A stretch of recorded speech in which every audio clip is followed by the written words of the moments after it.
જય શ્રી કૃષ્ણ મિત્રો, આજે આપણે વાત કરવી છે આહિર જેઠા ખુંગલાની. અરે એભલવાળાએ બળધુઈ ગામમાંથી આહિરોને જાકારો આપ્યો. આહિરોને જાકારો આપી એભલવાળો પોતાના પગ ઉપર કુવાડો ન મારે, જરાક ખાતરી કરજો. ભાઈ, ખાતરી કરીને જ ખબર લાવ્યો છું. એભલવાળાને વાંકું પડતા આહિરોને બળધુઈ છોડવાનું કીધું છે. એભલવાળો આવી ભૂલ કેમ કરી બેઠો? હા ભાઈ, હવે બળધુઈ લૂંટવું આપણા માટે ડાબા હાથનો ખેલ કહેવાય. તો રાહ કોની જુઓ છો? કરો તૈયારી. વાલા નામોરે આદેશ કર્યા. 150 ખુખાર સાથીઓની ગિસ્ત સાથે ગોંડલ તાલુકાના દડવાની સીમમાં આવેલ સોનારિયાની પહાડીમાં પડાવ નાખેલા. પડાવ નાખી નામીસેમાં બહારવટિયા વાલા નામોરીએ ખબર પાસેથી સમાચાર સાંભળી બળધુઈ ભાંગવાનો હુકમ કર્યો. એક સાથે ઠૂઠો પણ અસૂક નિશાનબાજ વાલા મોરીને આજ આંકડે મધ માખીઓ વગરનું દેખાતા સુખી અને સાધન સંપન્ન બળધુઈ ગામ લૂંટવાનો આથી સારો મોકો નહીં મળે એવું વિચારી તેને હાકલો કર્યો અને ઘોડા ઉપર પલાણ માંડ્યા.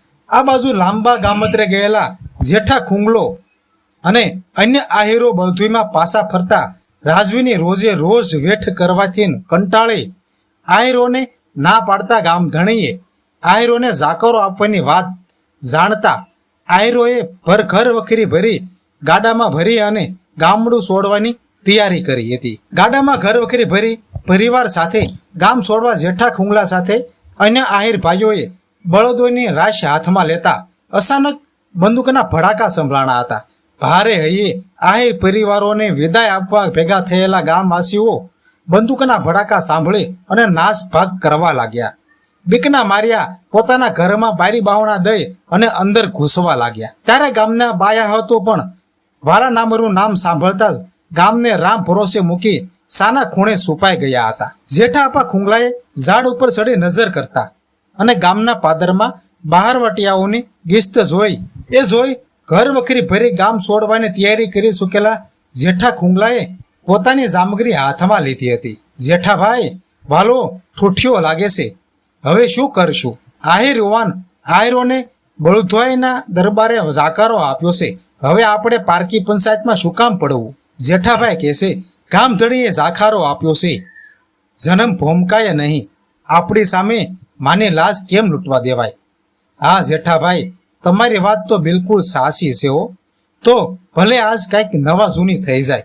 દ્રઢ નિર્ધાર સાથે આહિર યુવાનોએ સાવધાન કરતા બાળકો અને સ્ત્રીઓને ઘરમાં પાછા મૂકી આ ત્રણેય ભડવીરો ગામની મોકાની જગ્યાએ ગોઠવાઈ ગયેલા.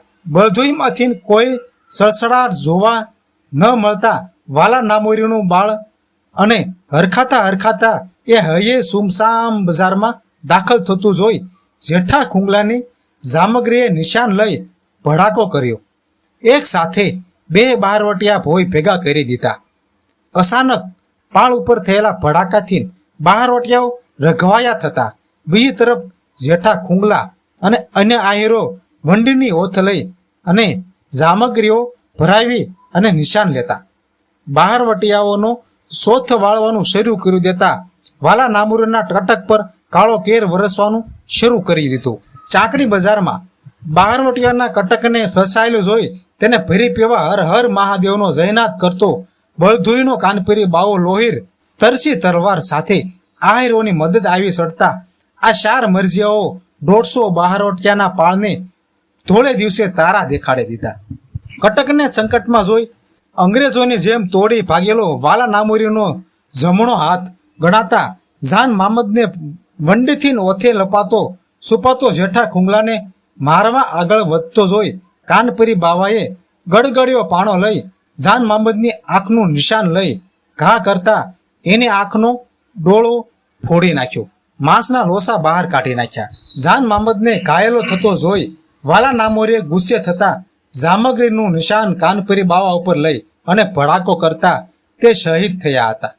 કાનપરી બાવો મારતા જેઠા ખુંગલાએ જામનગરી પડતી મૂકી અને હાથમાં તલવાર લઈ પડકારો કરતા વાલા નામોરી તરફ દોટ મૂકી. અચાનક પડકારો સાંભળવા વાલા નામોરી પાસે સામગ્રી ભરવાનો સમય ન રહેતા જેને જેઠા ખુંગલાને સાક્ષાત કાળ સ્વરૂપે જોતા તેના મોઢાનું નૂર ઉડી ગયું હતું. સામર્થ જેઠા ખુંગલાએ સલાંગ મારી અને ઘોડે સવાર વાલા નામોરી ઉપર જોઈ વઢ ઘા કરતા તેને નિશા નમી અને ઘા ઝુકાતા તલવારને ઝાડકો ઘોડાની ગરદન ઉપર કપાતા તે પોતાના માથેથી ભોંય ભેગો થઈ ગયો. ભોંય ઉપર પડેલા વાલા ઉપર જોખમ વધતા લોહી લોહાણ જાન મહંમદ જેઠા ખુંગલા તરફ દોડ્યો અને આહિર હોવાન વચ્ચે આંતરિક તલવાનો ઘા કરતા તેના પેટના આંતરડા વીંધી સોંસરવી નીકળી ગઈ.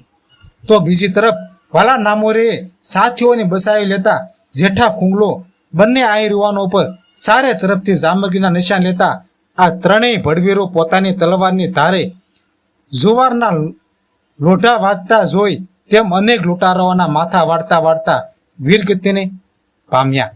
બળધુઈના આ 4 ભડવીરોએ જન્મભૂમિની રક્ષા કરતા કરતા પોતાના પ્રાણની આહુતિ આપી ગામને લૂંટવા આવેલા વાલા નામુરીને ધૂળ સાંટતો કરી દીધો.